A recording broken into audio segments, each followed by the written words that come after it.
Hello guys and welcome to the world of WWE. Today I'm doing my predictions for Wrestlemania 36 with an attendance record of 0. What can I say? It's a record. It's happening in a gym, the Performance Center. No matter how the show goes, it's going to be memorable and it's going to make history, which is why I'm excited for it. In all seriousness though, I am actually quite excited for this event. It has a lot of good matches, considering the circumstances. People, none of the matches have been spoiled, because why would they be? The only people, there's no crowd, and these were taped. People, I saw someone get incredibly worried about how, sorry, I've just fiddling with something, how they were going, oh no, it's terrible, it's going to get spoiled. Have we experienced any spoilers? No. To be honest though, apparently there's a rumor that Vince McMahon said to everyone, if you spoil this event, you're fired. He was being apparently deadly serious, but I'm actually still looking forward to the show. It's a decent card, so yeah, let's just get into it. First of all, I'm going to start with the two matches that are most likely to be on the kickoff show for either of the two kickoff shows, because it's a 2-day show. One is Elias vs King Corbin. I don't know, it's a SmackDown worthy match, like, it's not really that special. I don't know. My prediction is King Corbin, just because WWE care a lot about King Corbin, and usually after the post-WrestleMania period, they tend to push King Corbin whether you like it or not. The Corbins whether you like it or not. My prediction is King Corbin, whatever. This is just a SmackDown kind of match. Next up is Aleister Black and Bobby Lashley. There's no build. They did confront once and whatnot. There was no build. No story, maybe there's some reason, but there was just no build. My prediction is Aleister Black, because they're building him, and Bobby Lashley hasn't really been doing anything. It will kind of ruin Aleister Black's momentum. So my opinion, my prediction is Aleister Black. Otis versus Dolph Ziggler. Really good rivalry. Did the last segment we had on SmackDown really well. Basically, we found out that Sonya Deville sent the text from Mandy's phone to Otis saying, I'm going to be late for the date, and then got Dolph Ziggler to show up late and so on. It turns out, which is good because now I care about Otis again, and my prediction he's going to win out this feel-good moment with Mandy Rose and Otis together. So my prediction is Otis. I'm actually very looking forward to this. It has a good story. And near the end it was getting a bit like, Otis is just a stalker, or just mad that Ziggler got him instead of, instead of him. Ziggler got her instead of him. Now it has a good time. I'm rooting for him, and my prediction is he's going to win. And Otis is one of the most funny wrestlers on the roster. He's very entertaining. He's really over. But WrestleMania 37, Otis Mania? Maybe? We'll see. But yeah, my prediction is Otis. Next up, the Kabuki Warriors defend their tag team championships against Alexa Bliss and Nikki Cross. The point I have for this match is a pay-per-view worthy match. If it was on any other pay-per-view, it'll be fine, but not a WrestleMania worthy pay-per-view. I wouldn't even say this is one of those big pay-per-views that's worthy. Yeah, if it's going to be on the big pay-per-view, it'll be on the kickoff show. I don't want it to be a kickoff show. But Asuka is great. You gotta give it up to her. She built this kind of rivalry pretty much by herself. Her, the Alexa Bliss and Nikki Cross, yeah, because Kairi Sane, for whatever reason, was out. Asuka's one of the greatest, in my opinion. She's probably the best women's wrestler. Maybe better, But she's really good. I don't think they're going to change the titles. I don't think they should change the titles. My prediction is the Kabuki Warriors. Next up is the Street Profits defending their World Tag Team Championship against Austin Theory and Angel Garza. Austin Theory replaced Andrade, the United States Champion, because Andrade got injured. Here's the thing with this match. If Andrade was still doing the match, my prediction would be Angel Garza and Andrade, because that would actually be a really cool tag team, but he's not. Austin Theory's good. I don't doubt they're going to move him to Raw or SmackDown, so my prediction is the Street Profits are going to retain. In my personal opinion, this is unfortunate to say, but Andrade has not really been the best users champion. He hasn't been bad, he's just been decent, because basically he won the title at live event. I would prefer him to win at the TLC pay-per-view, because the live event was not long after the TLC pay-per-view, to add something else to that card, because it was kind of a mess show. And so that was a bit annoying. Royal Rumble successfully defended a good match on the kickoff show, so we're getting in the right track. But I was still happy that Andrade won the title, of course. Andrade is one of my favourites. Then he was out because he got suspended. And when he came back at the pay-per-view, Super Showdown, he got pinned by R-Truth in the Drake Mountain Trophy tournament. So that didn't exactly help. He had a good match against Humberto Carrillo, teasing either Rey Mysterio US title match or fatal four between him, Rey Mysterio, Angel Garza, and Humberto Carrillo for the title. But consider we're not getting that, we're having this match, and he's not even on the show, and the title's not being defended. I can't really say anything about it. Andrade is still one of my favourites, but I don't think he's going to be US champion for much longer, in my opinion. I'll have someone like Ricochet take the title off him. But yeah, my prediction for this match is the Street Profits. This is going to be a long show. I've already done 1, 2, 3, 4, 5, which means I have 11 more matches to do. Yes, there's 16 matches on this card. This might take a while. Next up, Miz and John Morrison are defending their SmackDown Tag Team Championship against the Usos and the New Day. Apparently the Miz is ill. There's rumours that the Miz is not feeling well or something. It's just going to be a singles triple threat match between Morrison, one of the Usos, and one of the New Day for the titles. But no matter what happens, my prediction is the Miz and Morrison will leave WrestleMania with a Tag Team Championship. They're the most entertaining team. The Usos and New Day, don't get me wrong, they're probably one of the best tag teams in WWE. But yeah, my prediction is Miz and Morrison. Next up, Sami Zayn versus Daniel Bryan for the Intercontinental Championship. I'm very looking forward to this match. I'm extremely looking forward to this match, because if anyone can have a great match in an empty crowd, it's Daniel Bryan. Daniel Bryan, in my opinion, is the best wrestler of the last decade. He was incredible during that decade. My prediction is, I don't really mind who wins. If Sami Zayn wins, great. If Daniel Bryan wins, great. But my prediction is Daniel Bryan's going to win, because I just don't. I think WWE treat Daniel Bryan more of a star than Sami Zayn. But I'd like to be proved wrong. As long as Sami Zayn wrestles more often, I'm happy, because he's an incredible wrestler. He's an incredible bad guy, but an incredible wrestler. I don't know why they plucked him in with this trio with Shinsuke Nakamura and Cesaro. He could be a great singles heel, and he's just used basically as the mouthpiece. So my prediction is Daniel Bryan. Next up, Bayley defending the SmackDown Women's Championship against Sasha Banks, Lacey Evans, Tamina, and Naomi. It's an elimination match, I believe. I believe the last two are going to be Bayley and Sasha Banks. I think Sasha Banks is going to win and betray Bayley, and Bayley's going to become a babyface. So in my opinion, Bayley as a heel has not worked, because all they've done is beat up the Bayley buddies. Sorry, I got a notification. Beat up the Bayley buddies and do nothing else of good heel work. So it hasn't worked. In my opinion, she can be a great babyface. She can be a really good underdog.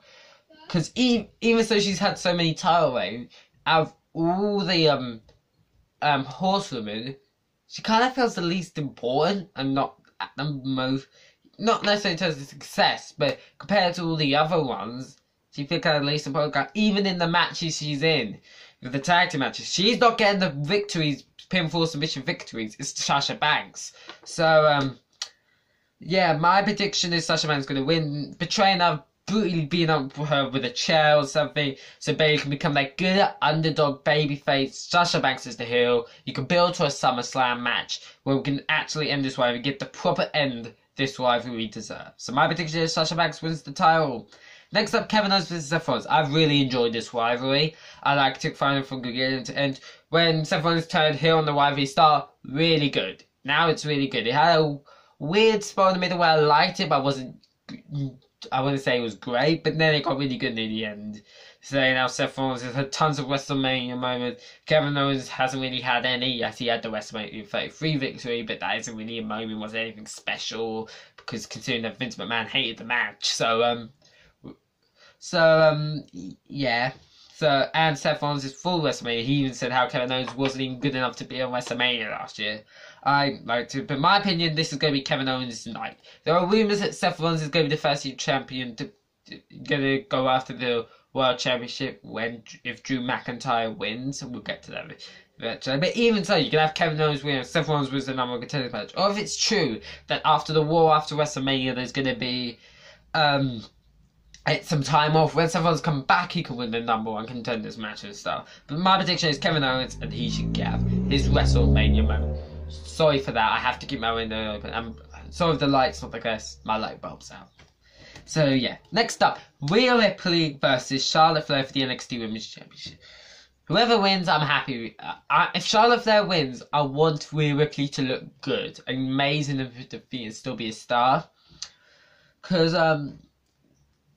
but WWE doesn't really do well these over in defeat kind of things, unless it's someone like Johnny Gargano or Kofi Kingston, because they're such good underdogs. They're not really good at that, because then you will ruin Rhea Ripley. She's no longer a star. You have Charlotte Flair, who's already a star. Then the women's might lose. Whoever beats her would be a star, but you've rated another star. So you can have Charlotte, but if you have Rhea Ripley win and become a true star, then she loses star, and you've created at least two good stars. So whoever beat that star can have the time feel important, and whoever, it's a continuous cycle.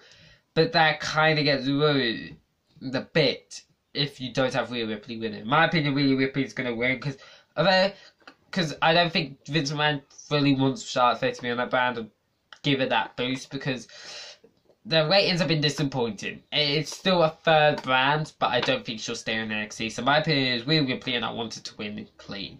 Next up is Becky Lynch defending the Raw Women's Championship against Shayna Baszler. Here's the thing about Becky Lynch, right? She's still good, but not great, not amazing anymore. I feel like she's getting a bit arrogant. So what you need to do is have her pretty much for the most part lose. Yes, you can't make her look weak, but you need to have still at the same time Shayna Baszler having a dominant performance. So here's what I do. I'd have, she looks strong, but Shayna Baszler looks more dominant. And Shayna Baszler looks in the carry the cut. Becky Lynch doesn't pass out, she taps out, because that humbles her, and she's no longer this arrogant person, because the arrogance is starting to annoy me a bit. She's still great, but the arrogance is starting to annoy me a bit. So then she has this fire and determination she had back in 2018, which made her so great. So you can build to Shayna Baszler versus Becky Lynch main event of SummerSlam. Yeah, I think it should be the main event of SummerSlam, because you build her. She has that determination that made her a star in 2018. She's going to feel like the right person to end Shayna Baszler's run with the title. So my opinion is Shayna Baszler wins the championship, and at SummerSlam,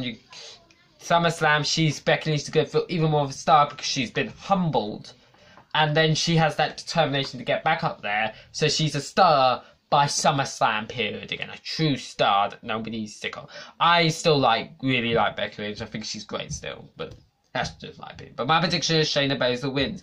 Next up, Edge versus Randy Orton in a last man standing match. The rivalry is, without a shadow of a doubt, the best built rivalry. It is a really good rivalry in my opinion. Can't complain about the rivalry and the story, but the thing is, it really affects my prediction. If it was in front of a crowd, I would have Edge win to have the feel good moment. But I have a feeling they're going to continue this rivalry and it ends in a crowd. So my prediction is going to be Randy Orton. He wins from a heelish evil way, and you can build, I don't know, SummerSlam, maybe the main event, if you don't want Becky versus Shayna, to have this feel good moment. Edge finally beats Orton.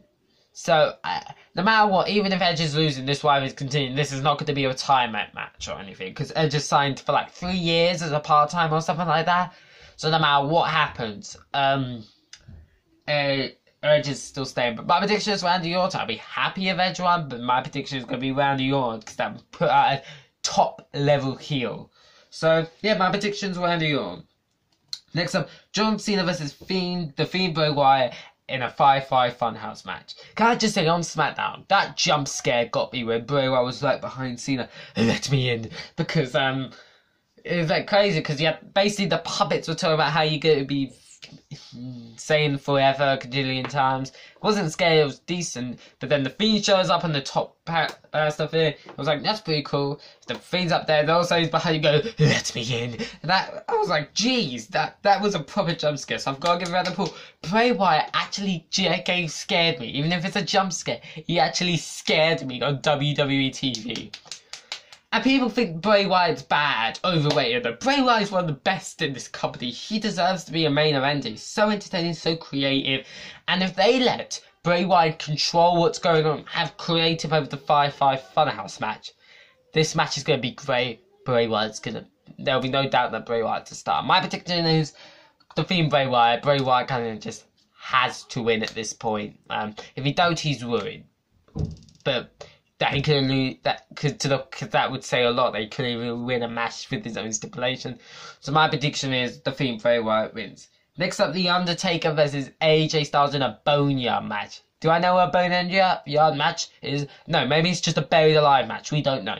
But the build's been really good. I've really liked it personally. I know it might not be everyone using real names, virtual reality and stuff, but I still really enjoyed the rivalry for what it was enjoyable. Yes, if they did a similar rivalry, they would use their real names all the time, it would be annoying, but it would be a problem then. But this rivalry's been great. I have a feeling we're going to see, because it's edited and taped in advance, we're going to see different types of The Undertaker. We might see the Mystery Darkness, the Phenom, American Badass, all that stuff. My prediction is going to be The Undertaker, because this isn't a proper match, so... which I still predict The Undertaker, but AJ Styles doesn't win this match. Doesn't need to win this match because he'll still look good. Next up is Goldberg defending his Universal Championship against Braun Strowman. There's no build. It was supposed to be Roman, but he decided to not do it because he's got a weak immune system, which is fine. I don't have a problem with that. People who do are idiots. But yeah, my prediction. The good thing about this match is a win-win situation. Whoever wins, because if Goldberg wins, you can still continue, in my opinion, the really good rivalry Roman and him had. And if Braun Strowman wins, their rivalry back in like 2017 was great. So no matter what happens, it's a win-win. I feel like Braun Strowman needs to win, because all he needs to do is beat a main eventer in the recent match, because he hasn't really beaten any main eventers. So if you haven't beat a main eventer, he's a main eventer, and he's saved. Simple like that. If you have him lose, yes, he's in the mid-card forever. But my prediction is actually going to be Braun Strowman. I think he's going to win. We're going to have a great rivalry between Roman Reigns and Roman Reigns and Braun Strowman for the rest of the time. It will be really good. My prediction is going to be Braun Strowman. Why not? Next up is Brock Lesnar versus Drew McIntyre for the WWE Championship. So this is the weird thing, because I want Drew McIntyre to win, but at the same time he's not going to get that huge pop he deserves. So I'm like, should they save it until SummerSlam? But at the same time, we don't know if he's going to be special to SummerSlam. So it's a tough decision. But my prediction is Drew McIntyre, because we need to pull the trigger while he's still special, and you need to pull the trigger while he's still special and important. And even if you want him to use it for promo package again, you could just add in crowd going mental or something, because no matter what, I feel like it has to be now, because we don't know if by SummerSlam he's still going to be special, or this hugely charismatic guy. So my prediction is Drew McIntyre, and he will fulfill the prophecy that Vince McMahon put upon him back when he debuted. So those are my predictions. Overall, it's a good WrestleMania. It's just it looks like a really good show. It's just some of the matches don't feel WrestleMania worthy. But for the most part, it's a really good show. Maybe even better than last year's. We'll see. I don't think it'll be as good as last year, because last year was really good. The only problem I had, it wasn't over 2 lights like this one is. But anyway, so those are my predictions. Let me know if you're looking forward to the pay-per-view. Let me know your predictions in the comment section below as well. If you enjoyed the video, don't forget to like the video, subscribe to the channel yet, turn on notifications so you never miss a video, and I'll see you all in the next video. Bye guys!